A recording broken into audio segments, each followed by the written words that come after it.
Oke, baik Bapak Ibu.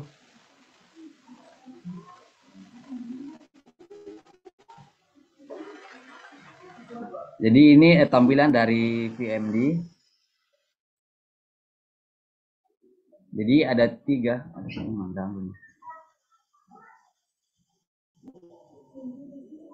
Jadi di sini ada tiga jendela. Yang pertama itu yang shortcut seperti bahasa program. Kemudian ada yang ini VMD main ke jendela utama untuk beberapa perintah-perintah atau instruksi. Kemudian ada tampilan display. Display itu nanti dia hasil visualisasi protein yang kita lihat. Nah, kemudian untuk yang shortcut itu dia bisa kita minimize. Bisa minimize, jadi yang ada jendela itu jendela display dan jendela yang VMD. Nanti bisa disesuaikan bagaimana nyamannya untuk mengatur screen dari si layar ini, si VMD. Oke, jadi tampilannya. Kemudian kita masukkan data yang hasil modeling dari Swiss model tadi. Kita pilih file, kemudian new molecule. Nah, di sini di molecule file browser, pada file name itu kita pilih browse. Browse, kemudian cari file yang hasil download dari Swiss model tadi yang bentuknya PDB format. Oke, jadi di sini file yang saya sudah save itu diklik. Nah, setelah misalnya sudah kita pilih file yang bentuknya .pdb itu, baru kita pilih load. Sehingga akan muncul tampilan struktur di layar displaynya, apa di screen displaynya. Kemudian yang ini bisa di close. Itu tidak perlu lagi. Jadi yang ada itu sekarang menu display yang ada struktur protein di sini, kemudian ada VMD mainnya. Setelah itu untuk membuat semacam struktur sekunder dari hasil modeling ini kan belum jelas, ini macam ya rantai-rantai kimia lah, dokter apa ya namanya. Kemudian kita pilih graphics, kemudian representation. Nah, sekarang muncul layar ini.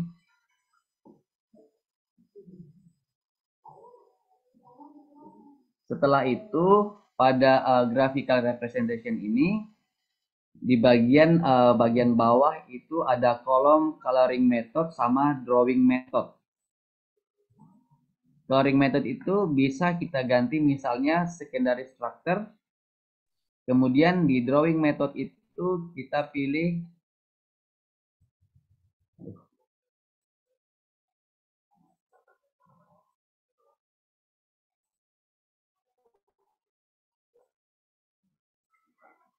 di drawing method pilih new carton. Mana itu new carton?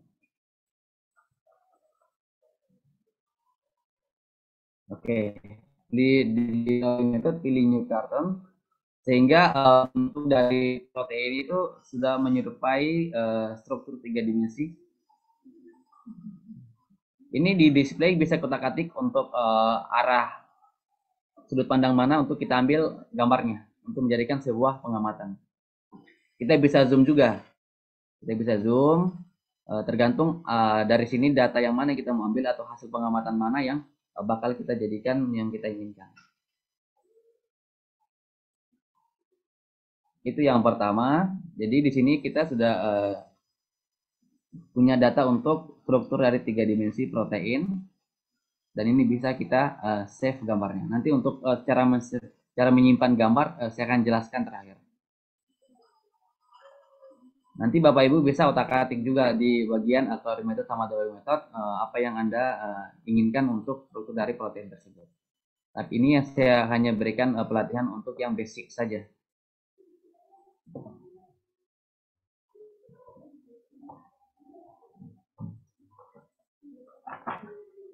Kemudian untuk menandai asam amino secara langsung, itu Bapak Ibu bisa misalnya di warna biru ini asam amino apa saja di sini dan urutan keberapa. Jadi klik di bagian jendela display, baru pada keyboard itu tekan angka 1. Tekan angka 1 sehingga kursornya berubah jadi tambah. Kapan sudah berubah kursor jadi bentuk tambah, itu kapan kita klik maka struktur yang misalnya ini saya klik 2 kali di sini atau sekali, itu sudah muncul asam aminonya. Misalnya di yang biru, jadi harus pas sana ini tidak ketemu.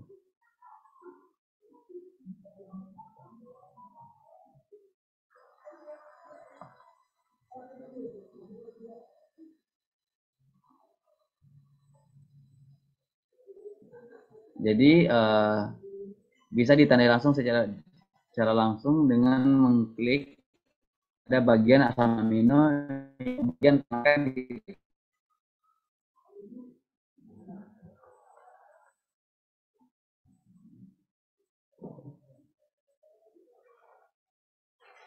jadi bebas Bapak Ibu nanti mau tandain di bagian mana yang Bapak Ibu targetkan.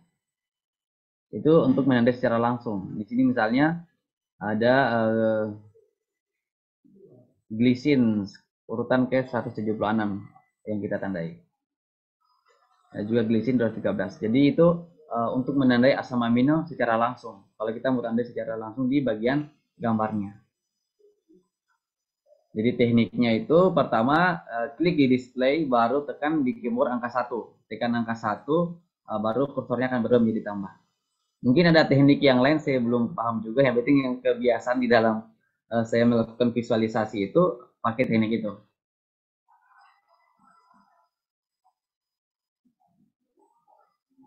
Oke.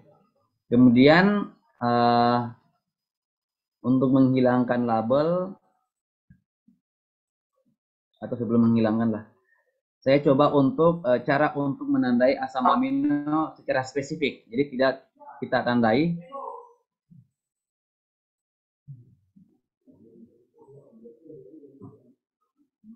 Jadi untuk kita menandai asam amino secara spesifik, pertama adalah kita klik create wrap. Yang ini create wrap, sehingga di sini akan muncul dua. Ini seperti kita menggunakan aplikasi untuk Photoshop kayaknya. Jadi di sini ketika kita create wrap itu akan ada dua muncul. Ini karton 1, ini karton 2 ini. Nah di sini di bagian selected atom itu, yang tulisan all itu bisa diganti dengan asam amino yang kita inginkan. Misalnya, saya hapus all-nya, kemudian kita ketik, itu residu, misalnya 126, enter. Nah, di sini residu 126 ketika kita sudah tulis, ini kan belum kelihatan. Belum kelihatan.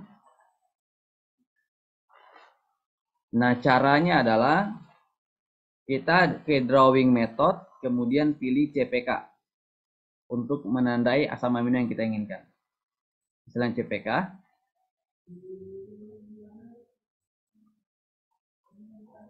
Jadi di CPK itu, di sini sebenarnya ini sudah ada penandanya nih. Yang ini. Yang biru ini. Cuma kita agak kurang ini karena warna rantai dengan warna kita tandai itu sama. Jadi kita bisa ubah warnanya. Dengan cara bagian coloring method itu diganti jadi color ID.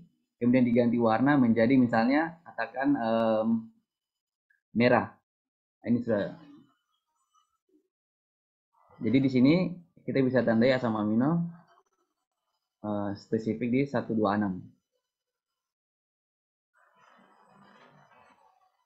Jadi ini tadi yang kita tandai untuk asam amino. Tergantung simbolnya Bapak Ibu bisa ganti bebas. Apakah di simbol nyaman dengan simbol ini atau yang lain bisa. Untuk mengganti simbol penanda ini Bapak Ibu bisa ganti di drawing method. Tergantung Bapak Ibu seperti apa untuk simbolnya. Nanti bisa dicoba-coba untuk yang lain. Trace. Nanti bisa dicoba semua item sini untuk penandanya. Jadi di sini standarnya kita pakai CPK biar gampang kelihatan. Itu untuk menandai asam amino secara spesifik dengan kita menuliskan pada daerah sini.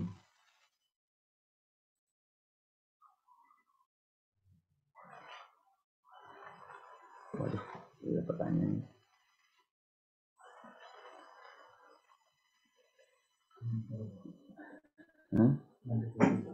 Oke, nanti pertanyaan Bapak Ibu nanti saya jawab terakhir ya. Saya akan lanjutkan dulu. Protokol ini sebenarnya saya sudah sampai dalam protokol pelatihan ini. Jadi sebenarnya Bapak Ibu bisa mengikuti di dalam protokol tersebut juga. Baik, untuk residu 126, residu 126 itu maksudnya adalah asam amino K126. Jadi kita mau tandai yang asam amino K126. Kalau kita kasih di sini ganti nama jadi amino asid, itu tidak terdeteksi oleh sistem. Jadi dia maunya residu. Jadi kita ikuti maunya dari VMD. Nah, itu satu asam amino. Jadi kemudian bagaimana kalau kita misalnya memberikan, ini kan hanya satu asam amino. Bagaimana kalau misalnya kita tandai dengan beberapa asam amino, 2 atau lebih. Nah, caranya adalah di kolom residu 126 itu, kalau cara manual itu bisa kita ketik N. Tetapi jangan spasi antara 126 yang sebut yang angka 126 ini langsung ketik N baru spasi misalnya 127. Enter. Muncul. Begini. Kalau kita spasi misalnya N 127 sistem terbaca. Jadi caranya adalah ketika residu 126 mau ditambahkan untuk selanjutnya, kita ketik N tapi tanpa spasi. Baru 127. Ini akan muncul. Bisa juga misalnya yang kita inginkan yang 100 asam amino dengan 150. Nah, dia akan muncul. Jadi gitu. Jadi misalnya 128 atau 129. Nah, sehingga akan muncul 2 di sini. Begitupun selanjutnya. Nanti kalau Bapak Ibu bebas nanti bakal menandai beberapa asam amino. Jadi tekniknya seperti itu. Nanti kalau misalnya tambah lagi N-nya sini. N lagi misalnya 130. 130 misalnya. Atau juga misalnya mau tambah lagi N lagi misalnya 135. Nah, itu bebas. Bebas.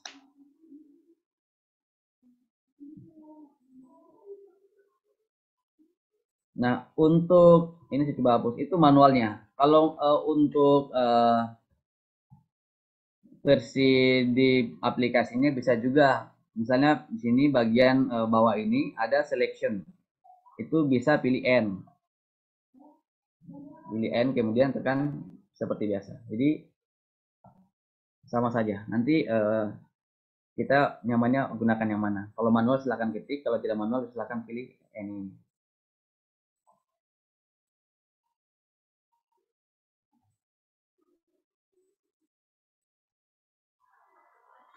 Oke, kemudian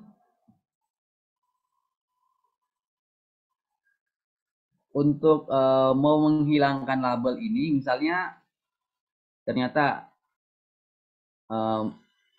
ada label yang mesti dihilangkan, itu bisa ke graphics, kemudian labels, yang habis labels itu nanti di sini ada tampilan hasil penandaan asam amino tadi. Kita bisa hilangkan semua misalnya, atau kita hapus, delete, bisa. Jadi di sini bisa dimainkan, atau bisa juga mungkin jangan di delete, di hide saja, jadi tidak kelihatan. Jadi bisa diberikan lagi. Jadi di sini menu label, jadi bisa diotak-atik apakah mau dihilangkan, apa mau dihapus, atau mau ditunjukkan. Misalnya ini kita delete.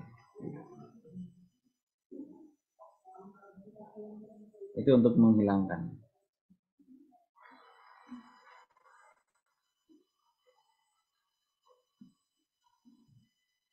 Nah ini agak VMB ini kalau yang saya gunakan memang agak manual. Misalnya juga kalau kita mau tandain dalam satu untai atau satu double helix kayak begini atau satu uliran ini itu agak manual. Jadi kita mesti mengetahui dulu asam amino di sini berapa, kemudian itu kita tandai satu-satu. Misalnya kita untuk menandai hanya untuk memberikan warna pada struktur 3 dimensi ini hanya untuk warna tertentu.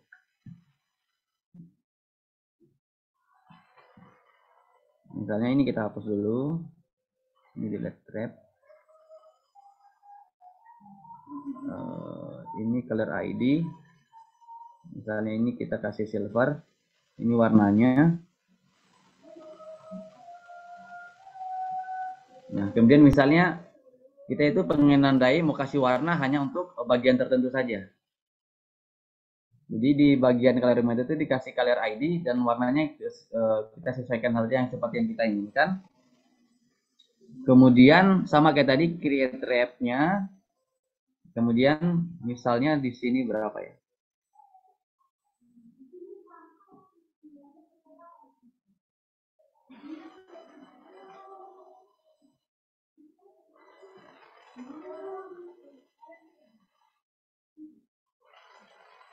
Ah,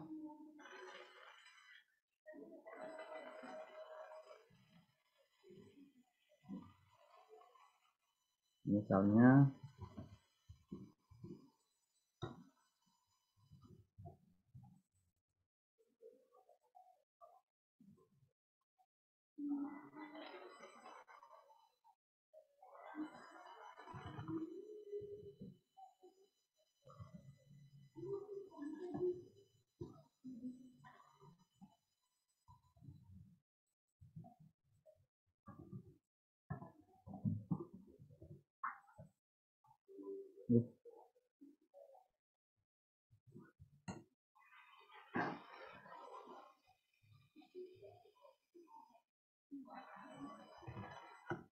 ini agak-agak manual.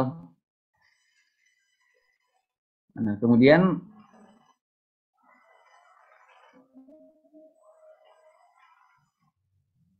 jadi di sini itu kita bisa tandai, tapi ini agak-agak manual.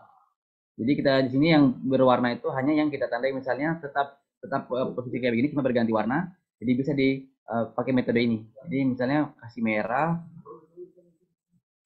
red. Nah, jadi bebas Bapak Ibu nanti. Tapi memang mungkin agak jadul. Tapi hanya itu yang saya pakai dalam VMD. Mungkin ada teknik lain yang saya belum paham juga. Tapi sejauh yang saya lakukan itu agak manual. Jadi kita bisa memilih bagian mana yang kita tandai untuk sebagai hasil pengamatan dalam 3 dimensi ini.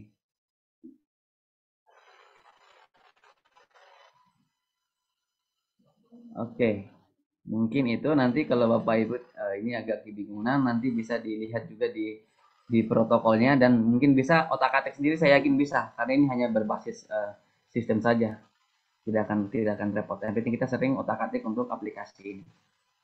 Nah, kemudian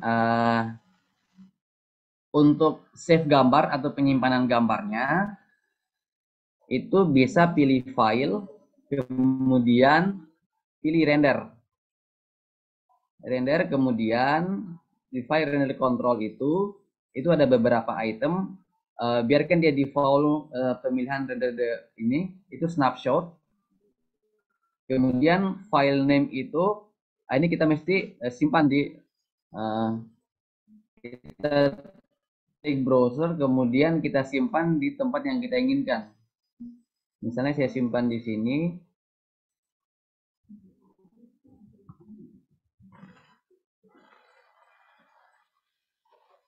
Nah, di file name itu harus ditulis .bmp untuk bisa disimpan dalam sebuah gambar.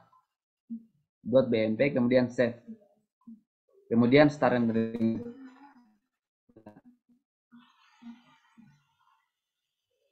Oke. Ini mengarah ke dokumen. Itu bukan ada di dokumen. Jadi tadi hasilnya ada di ini.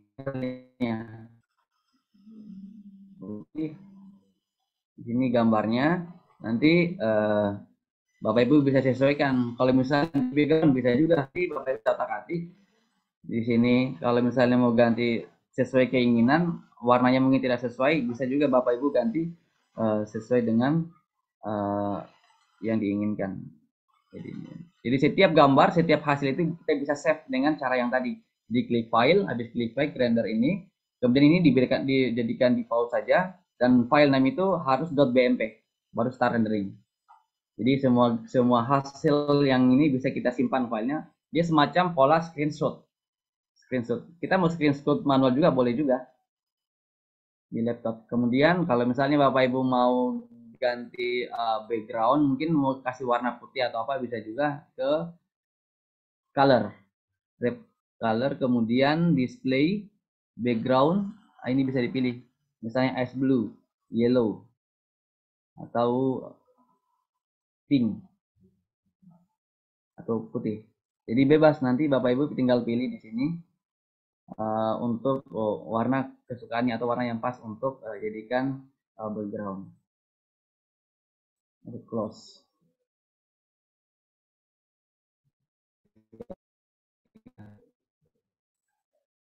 Ini.